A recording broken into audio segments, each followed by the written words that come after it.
गुरु की अनमोल सीख, गुरु की अनमोल सीख जो सब बदल कर रख दिया। क्यों पड़े मैं कई बार कुछ काम बस यह सोचकर टाल देता हूँ कि जो है जैसा है चलने दो। मतलब आसान शब्दों में कहा जाए तो मेरे पापा अभी कमा रहे हैं, मैं आराम से दिन व्यतीत कर रहा हूँ। दिन भर में कभी पढ़ा तो पढ़ा, नहीं तो बस समय पार हो रहा है। मैं अपनी आरामदेह जीवन से बाहर आकर पढ़ाई करने, जीवन में कुछ बड़ा करने की सोच ही नहीं पाता हूँ। लेकिन इस कहानी ने मेरा नजरिया बदल कर रख दिया। अब मैं समय का महत्व को पूरी तरह समझ चुका हूँ। बहुत ही बेहतरीन कहानी, एक बार जरूर पढ़े। इसे पढ़ने के बाद आपका जीवन बदल जाएगा। 2 मिनट समय निकाल कर जरूर पढ़े। गुरु की अनमोल सीख। एक गुरु अपने शिष्य के साथ कहीं जा रहे थे। चलते चलते उन्हें प्यास लगी तो वे दोनों एक खेत के पास जाकर रुक गए। खेत की हालत देखकर लगता था कि खेत का मालिक खेत पर जरा भी ध्यान नहीं देता है। उन्होंने देखा खेत में एक घर भी है। दोनों जाकर दरवाजा खटखटाते हैं। घर में से एक आदमी, उसकी पत्नी और 2 बच्चे बाहर आते हैं। सभी ने फटे पुराने कपड़े पहने हुए होते हैं।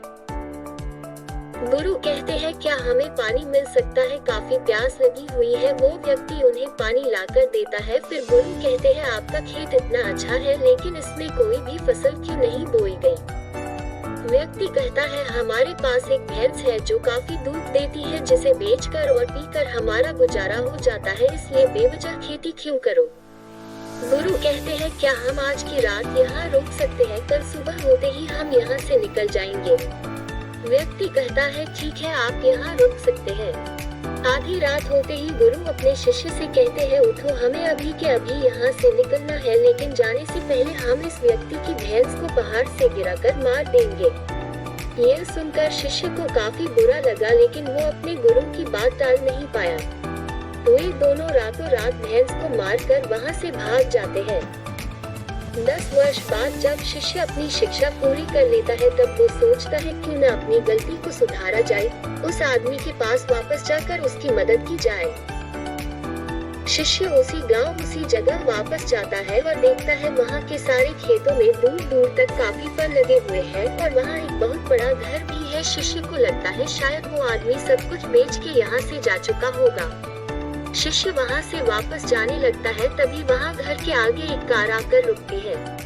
कार में से वही व्यक्ति बाहर आता है जिससे शिष्य 10 साल पहले मिला था। शिष्य उसके पास जाकर कहता है, आपने मुझे पहचाना? मैं 10 साल पहले आपसे मिला था।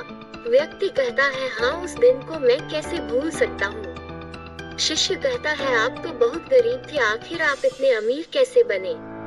व्यक्ति कहता है, क्या बताऊं, आपके जाने के बाद मेरी भैंस की मौत हो गई। मैं कुछ दिन काफी दुखी रहा, परेशान रहने लगा, लेकिन जीवन जीने के लिए कुछ तो करना ही था।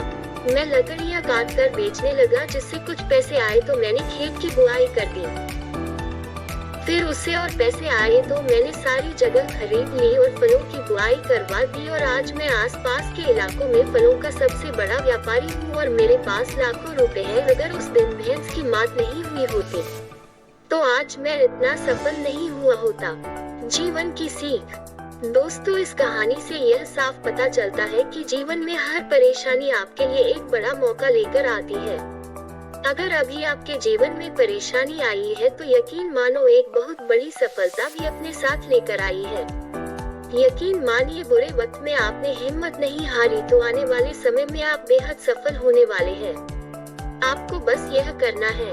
1. अभी आप अपने मन में सोचो कि आपको जिंदगी जीनी है या काटनी। 2. अपने सपनों के लिए मेहनत करना शुरू कीजिए आज से, अभी से।